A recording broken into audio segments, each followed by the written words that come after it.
Remember this? Your entire childhood favorite films, concert recordings, all stored on these fragile little discs. But let's be real, DVDs are incredibly fragile. A single scratch and your favorite movie is gone forever. Not to mention, most modern laptops don't even have a DVD drive anymore. So how do you preserve your memories and actually watch them? The solution?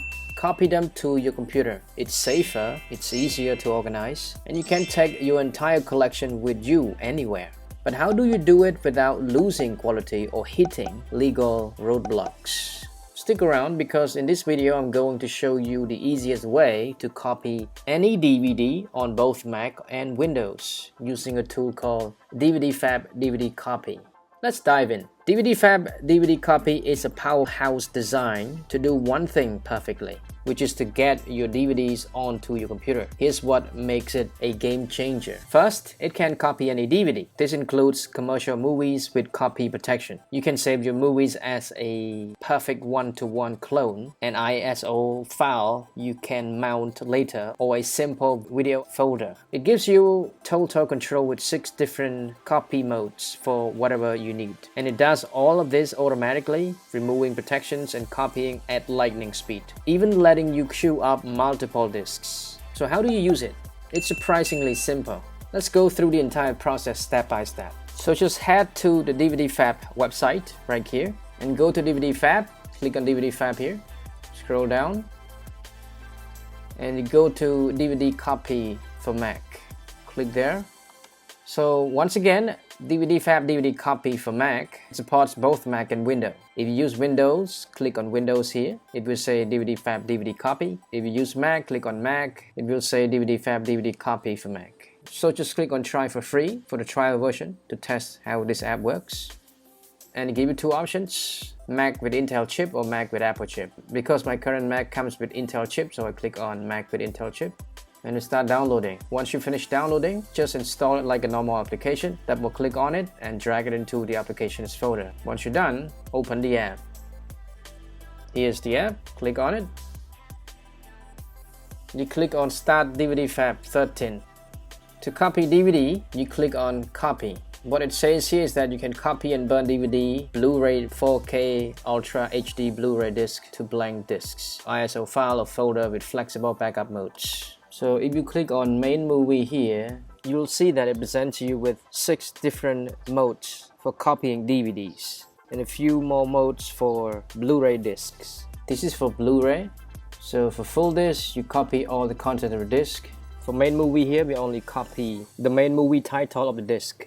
For customize here, you select any content from that disc that you want to copy. You can also split. If your DVD is DVD 9, you can split it into 2 DVD 5. You can merge or clone it. So in this situation, it will select main movie. And then I click on add source. Go to my DVD drive called 8K Animals 2. And remember, because you copy your DVD from your DVD drive, you don't actually want to convert it. The format that you get after you click to start the process, it will be ISO file, not MP4 or other formats, unless you choose to convert it to digital format. But right now I only copy from the physical DVD to the digital version of it, which is ISO. And if you take a look at this, we have the option to choose other titles. If you have multiple titles you want to select or deselect, you can do so as well. And right here we see that it automatically selects DVD 9. You can change it to DVD 5. Remember, DVD 9 would consume more space, almost twice as big as the DVD 5. The next option is you go to Advanced Settings. So right here, what do you want to name this new copy DVD? Let's just put copy DVD Animals. And again, the output you can decide to select between DVD 9 and DVD 5. So for this demonstration, I would choose DVD 5 because it will consume less space. And copying here, it automatically select to copy DVD video TS folder. You can also copy non-DVD file, but if you only want to copy the folder that has video content in it, then leave it like this. And down here it says navigation. It says path player must be enabled to do navigation settings. So they have an app called Path Player. If you go to it, it automatically enables enable path player. In other settings here, you can also make changes to it if you want to.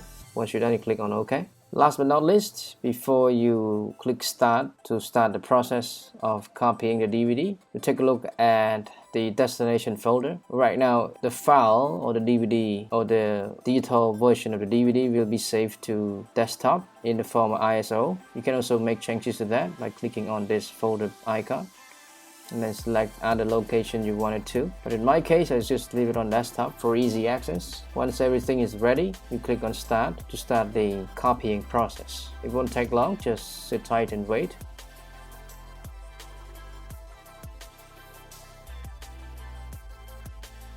So it says the process completed successfully.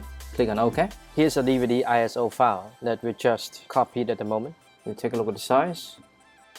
Here's the size, it's 3 GB. On Mac, you just double click on it. It will allow you to open. But on Windows, probably you need to install extra app.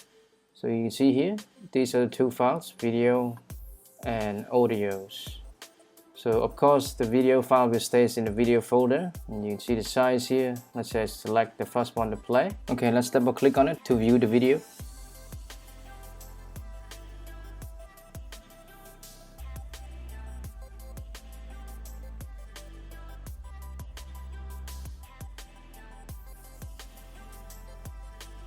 I see that's what it looks like, the original video, and now become the digital version. And if in the future you wanted to convert this ISO version into MP4 version, you can also make use of this app, DVDFab, to rip that DVD into MP4 version. If you're interested in the app, all the links are in the description, you can check them out. This is the end of the video. Thank you so much for watching. If you like what we do, please give us a thumbs up, comment down below, and subscribe for more useful videos in the future. Have a great day, guys. See you in the next video.